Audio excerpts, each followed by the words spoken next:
And moving on, US President Donald Trump's offer to resettle white South African farmers as refugees has been met with skepticism by many in the community. Now, despite Trump's claims that white South Africans are facing persecution, several prominent Afrikaner groups, including an AfriForum and the Solidarity Movement, have rejected this offer. Now, this comes after African President Cyril Ramaphosa defended his country's land reform policies. Africa to Trump, we are not for sale. In early 2025, the Trump administration launched what was billed as a bold new chapter in U.S.-Africa relations, a sweeping initiative packed with high-value aid packages, military support, and economic incentives. But beneath the promises lay demands, ones that would soon provoke a historic backlash. What was meant to be a diplomatic revival turned into a confrontation. One after another, African nations rejected Washington's offers, not quietly, not with hesitation, but publicly and in many cases, defiantly. The message was clear: sovereignty is not a bargaining chip. It started with Uganda. In February 2025, the U.S. offered Uganda a $450 million tech modernization deal. On paper, it looked generous. Digital infrastructure upgrades, investment in mobile networks, and cybersecurity development. But behind the gloss was a darker reality. Under the terms, American firms would gain control of Uganda's national data centers for 15 years. They'd have access to the country's mobile and internet data, and Uganda would be forced to remove Huawei and ZTE, Chinese telecom giants that make up more than 65% of the nation's network infrastructure. President Yoweri Museveni rejected the proposal publicly on February 14th. "Our sovereignty is not negotiable, not for cables, not for code," he declared. The response was electric. Tens of thousands marched in Kampala and Jinja with signs that read, "Our data, our nation." The protests weren't just about a deal, they were about the future. 10 days later, Uganda doubled down. A $1.1 billion 5G expansion agreement was signed with Huawei, and the country ratified the African Union's Data Sovereignty Charter. The United States retaliated by freezing $62 million in aid and withdrawing its tech advisors. But the damage was already done. A March Afrobarometer poll revealed that over 75% of Ugandans supported the government's rejection. An even higher percentage, 81%, voiced support for strict data sovereignty. Uganda's digital economy, worth $2.3 billion in 2024, is projected to double by 2030. The risk of foreign control was too high. Museveni summed it up bluntly: "Our nation was never colonized by code, and it never will be." Then came Morocco. In January, the Trump administration presented a $1.2 billion aid package, complete with satellite technology, trade concessions, and advanced defense systems. But the offer came with strings. Morocco would have to fully normalize relations with Israel, open an embassy in Rabat, and endorse the U.S. recognition of Jerusalem as Israel's capital. King Mohammed VI delivered a rare national address. "Morocco's principles are not for sale. We will not trade dignity for dollars." His words ignited massive protests in Casablanca, Rabat, and Marrakesh. Over 120,000 people took to the streets with banners reading, "Palestine first and Jerusalem is not for sale." In response to Morocco's refusal, the U.S. suspended a $400 million arms deal and canceled diplomatic visits. But Morocco didn't flinch. Instead, it signed new defense agreements with Turkey and Qatar and reaffirmed its position alongside the Arab League. Public opinion was overwhelmingly supportive. According to Maghreb Research Group, 87% of Moroccans opposed U.S.-led normalization under pressure, and 91% stood behind the king's decision. With deep religious and cultural ties to Palestine, Morocco drew a red line that Washington failed to anticipate. "We do not accept coercion," King Mohammed said. "No aid can erase our history or identity." Next, the United States turned to Nigeria and was swiftly rebuffed. The Trump administration offered a multi-billion-dollar deal aimed at restructuring Nigeria's oil sector, the backbone of the country's economy. In exchange for technology and trade perks, Nigeria was expected to hand over majority control of its national oil assets to American companies. It was a non-starter. Nigeria, the continent's most populous nation and largest oil producer, earns more than 90% of its export revenue from petroleum. The idea of relinquishing control struck a deep nerve. Newspapers called it colonialism in disguise. Politicians from both the ruling party and opposition denounced the deal. In a rare show of unity, the National Assembly passed a resolution rejecting all foreign ownership of core national resources. President Bola Ahmed Tinubu addressed the nation directly: "We are not for sale. Not our oil, not our future." The United States responded with threats of sanctions. But Nigeria moved in a different direction.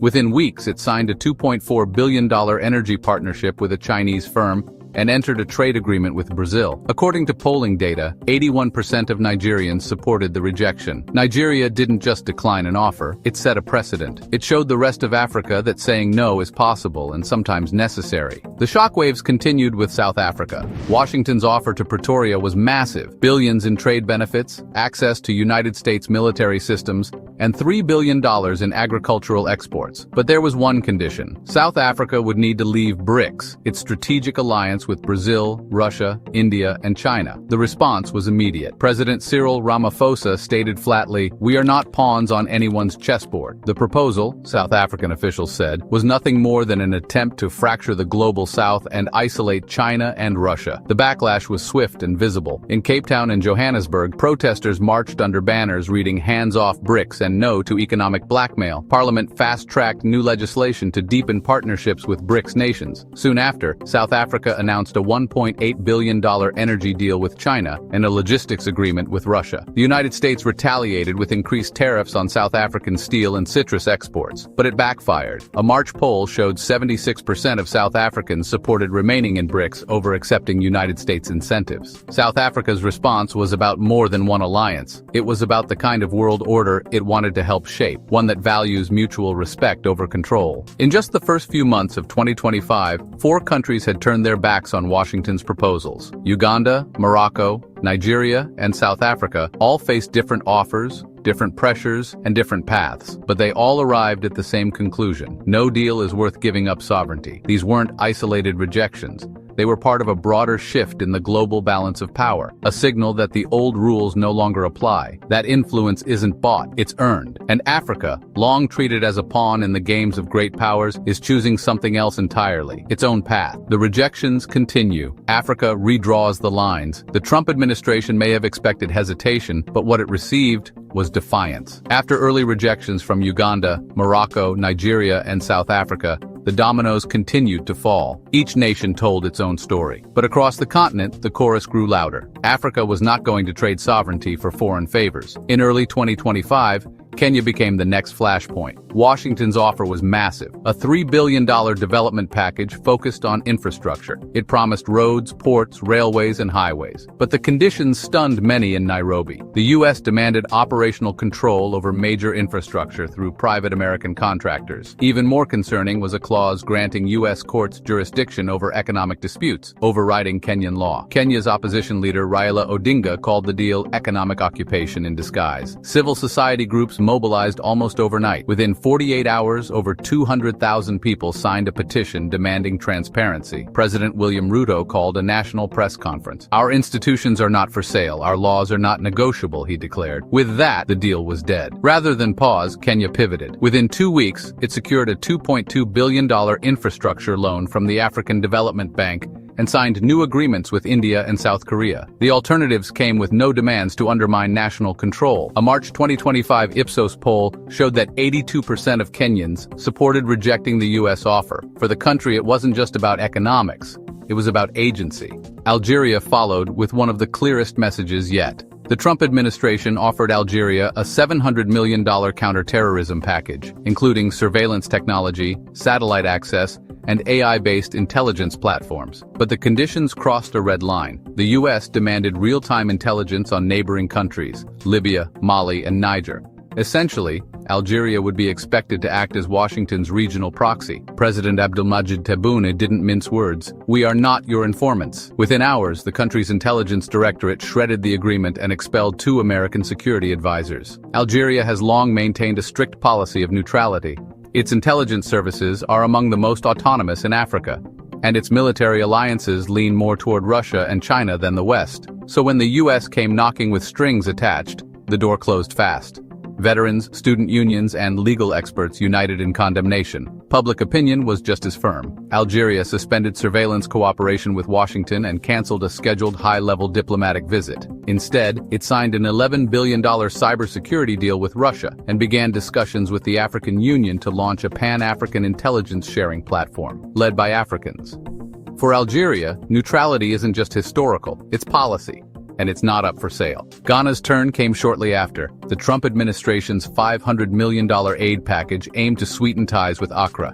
but it came with a demand-cut economic ties with China and allowed the U.S. military to operate strategic bases on the Ghanaian coast. It was a move seen by many as a direct attempt to counter China's Belt and Road Initiative, which had already poured over $2 billion into Ghana's infrastructure. Roads, bridges, bauxite extraction projects, all now at risk. The deal also included clauses that would give the U.S. veto power over Chinese-backed projects and intelligence access across Ghana's ports. President Nana Akufo-Addo refused. In response, the U.S. revoked diplomatic visas for senior Ghanaian officials, but instead of folding, Ghana reinforced its trade ties within the African Economic Community and deepened cooperation with China. Protests erupted in Accra, with signs reading, "Development without domination." Polls in February showed that 72% of Ghanaians supported rejecting the deal. Ghana's position was simple: aid is welcome, but not if it comes with conditions that undermine national independence. Ethiopia made headlines next. The Trump administration had set its sights on turning Ethiopia into a key drone operations hub for U.S. military activity in East Africa. The offer included $400 million in military and security infrastructure, drone equipment, and surveillance tools, but the deal gave the U.S. full authority over Ethiopian airspace and control over drone missions, with no Ethiopian oversight. Prime Minister Abiy Ahmed didn't wait long. "We do not lease our sovereignty," he said in a nationally broadcast address. Within hours, protests erupted in Addis Ababa. Thousands marched under the slogan, "No bases, no bosses." Military analysts warned that such a deal would have placed Ethiopia squarely in the crosshairs of regional conflict, turning it into a target rather than a stabilizing force. Washington responded by slashing military aid by 40% and freezing defense talks. Ethiopia didn't blink. Instead, it signed a tech exchange agreement with Turkey and doubled down on its own domestic drone program. By March 2025, the country's drone production had doubled year over year. A national survey showed 79% supported the rejection. For many, it wasn't just the right decision. It was a reaffirmation of Ethiopia's long-standing resistance to foreign domination. Tanzania's rejection hit a different nerve: the health sector. Washington offered $600 million in health aid, medical supplies, and public health support, but hidden in the agreement were provisions to make Tanzania a major testing ground for experimental pharmaceutical trials. Minimal oversight, vague liability protections, unclear ethical safeguards. President Samia Suluhu Hassan took the issue head-on. "We are not guinea pigs for foreign laboratories," she said during a televised address. Her statement sent ripples far beyond Tanzania.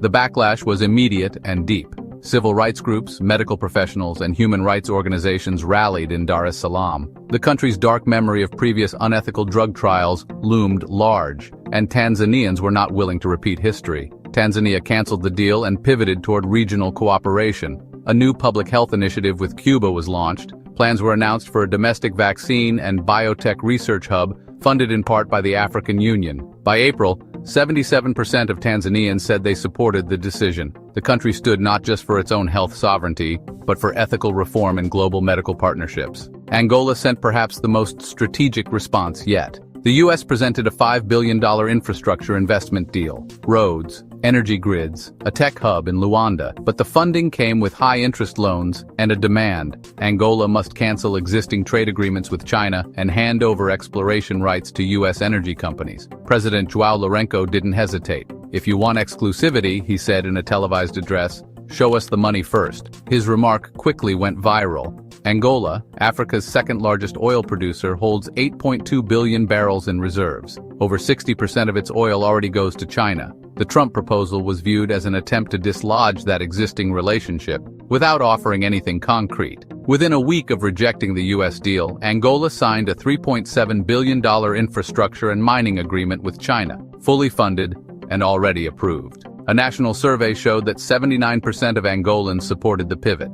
"Strategic assets," President Lourenço said, "are not bargaining chips. They are national lifelines." By March 2025, the pattern was no longer a surprise. Across the continent, leaders were responding to U.S. offers with a common principle: partnership cannot come with control. Whether it was infrastructure, data, health, or security, African nations were rejecting proposals that threatened their autonomy, no matter how well they were packaged. This wasn't a diplomatic coincidence. It was a recalibration. A new wave of leadership across Africa had begun to demand respect. not just resources. Offers once accepted without question were now being scrutinized, debated, and in many cases thrown out. From Kenya's railways to Tanzania's clinics, each refusal carved out a message: Africa's future cannot be outsourced. By the time April 2025 arrived, Washington had received rejection after rejection across the African continent. It wasn't just Uganda, Morocco, Nigeria, South Africa, Kenya, Algeria, Ghana, Ethiopia, Tanzania, and Angola. There were still more rejections to come, each one pulling back the curtain on how power, pressure, and pride collide in today's world. Nowhere was this more dramatic than Senegal. The Trump administration had proposed a $200 million democracy aid package. The deal promised to support election transparency, civil society engagement, and judicial reform. But something felt off. That suspicion was confirmed when leaked documents revealed the real AIM covert support for a Western-friendly presidential candidate in Senegal's upcoming elections. The reaction was immediate. President Macky Sall summoned the U.S. ambassador. Within days, 2 American diplomats were expelled. Licenses for 3 U.S.-funded NGOs were suspended pending investigation into election interference. The outrage swept beyond politics. Protesters filled the streets of Dakar with signs reading, "Our democracy, our rules." Senegal has long been considered one of West Africa's most stable democracies. In 2019, voter turnout exceeded 65%, and confidence in domestic institutions remained high. The idea that foreign powers were now attempting to manipulate that system struck deep. In response to the expulsion, the U.S. cut funding for a legal training exchange. But Senegal didn't wait for alternatives. The government announced a new independent election monitoring commission, funded entirely by domestic resources. At the same time, it strengthened partnerships with the African Union and the European Union for external support. A March 2025 poll showed that 74% of Senegalese citizens backed the government's decision. For them, it wasn't just about one election. It was about trust and who had the right to shape the future of their democracy. Egypt's rejection sent ripples through Washington's deepest defense circles. Since the 1970s, Egypt has been one of the top recipients of U.S. military aid. The long-standing partnership included joint exercises, arms sales, and strategic coordination across the region. So when Trump's administration offered to renew that relationship with a $1.3 billion military aid package, few expected Egypt to say no. But the condition was too much. In exchange for continued support, Egypt was expected to publicly endorse Israel's annexation of the West Bank. For President Abdel Fattah el-Sisi, the demand was politically explosive. With over 110 million citizens, the majority of whom oppose any Israeli annexation, the price was not only unacceptable, it was dangerous. El-Sisi reportedly told U.S. envoys, "We are not for sale." The decision shocked many in Washington, who had seen Egypt as a reliable military partner. Instead of folding, Egypt turned east. In the weeks that followed, it opened defense talks with China and finalized a $1.6 billion arms procurement deal with Russia, including missile defense systems and naval hardware. Public response in Egypt was overwhelmingly supportive. An April 2025 poll conducted by YouGov found 83% of Egyptians backed the government's refusal, calling it a defense of dignity and Arab unity. Even decades of alliance couldn't override the need for principle. Egypt's choice underlined a deeper truth. Loyalty cannot be bought when identity is at stake. And then came the final blow, the Democratic Republic of Congo. In March 2025, the Trump administration pitched a $3.5 billion infrastructure plan: highways, power grids, satellite systems. But buried deep in the deal were 3 explosive conditions: exclusive mining rights in Katanga for U.S. firms, a full ban on Chinese companies, and the deployment of American private security contractors to protect mining sites. President Felix Tshisekedi took to national television to respond. "Our resources built empires, but they will no longer be auctioned off. Congo decides for Congo." The fallout was immediate. In Kinshasa, Lubumbashi, and Goma, tens of thousands joined rallies under the banner "Minerals for the People." The protests weren't just about one contract. They were about reclaiming the future of one of the most resource-rich nations on Earth. The DRC's mineral sector, valued at over $24 billion, is a battleground in the race for cobalt, lithium, and rare earth elements. Foreign interest is intense, but Congo made a choice. Negotiations with the U.S. were scrapped. A $3.7 billion joint venture with South Korea's LG Chem was signed instead. Suspended Chinese contracts were also reactivated, but under newly renegotiated terms that mandated transparency and public oversight. An April poll showed 81% of Congolese supported the rejection of the U.S. proposal, and 78% believed that the presence of foreign troops near mining operations posed a direct threat to national sovereignty. Tshisekedi's words resonated far beyond his country's borders. We are not a colony of batteries. We are a nation, and we choose how to use our power. Across 13 nations, the story remained consistent. From West Africa to the Horn, from the Sahel to Southern Africa, leaders, citizens, and civil society groups all responded to Trump's diplomatic push in 2025 with the same answer: no. These were not passive refusals. They were strategic, calculated, and in many cases backed by immediate alternatives. Whether it was pivoting to China, deepening African partnerships, or investing in domestic capabilities, these countries didn't just reject the terms, they replaced them with better ones. The language of aid, influence, and incentives had changed. What used to be viewed as opportunity was now being seen for what it was: leverage.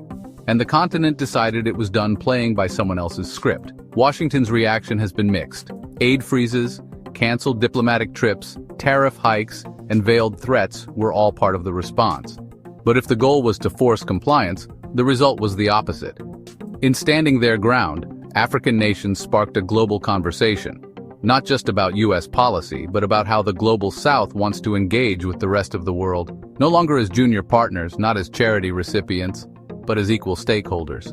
This shift is not isolated to Africa. Latin America, Southeast Asia, and parts of the Middle East are watching closely, and so are their people. Taking note of what's possible when a country says no and backs it with a vision of its own. The old playbook is breaking down. Gone are the days when lavish deals with strings attached could secure silent compliance.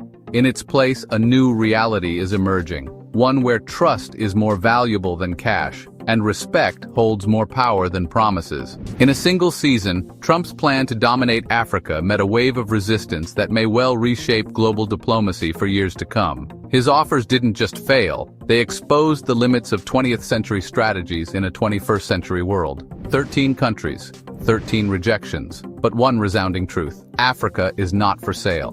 What we've just witnessed isn't simply a string of diplomatic rejections. It's a shift in how power, pride, and partnerships are defined in the modern world. From Uganda to Egypt, from Kenya to Congo, African nations didn't just walk away from billion-dollar deals. They walked towards something bigger: self-determination, dignity, and control over their own futures. What was once framed as aid is now being questioned for what it often is: leverage dressed as generosity. These leaders didn't just say no to Washington. They said yes to their people, to sovereignty over shortcuts, to integrity over interference. It wasn't about rejecting America outright, but about rejecting any approach that treats them as pawns instead of partners. And now, the world is watching. This moment will shape how emerging powers negotiate their place in global politics, not from a place of desperation, but from a place of strength. The global South is not just rising, it's drawing boundaries. But this conversation doesn't end here. We want to hear what you think. Was this a turning point for Africa, or the beginning of something even larger for the global South? Drop your thoughts in the comments below. We read every single one. If this story resonated with you,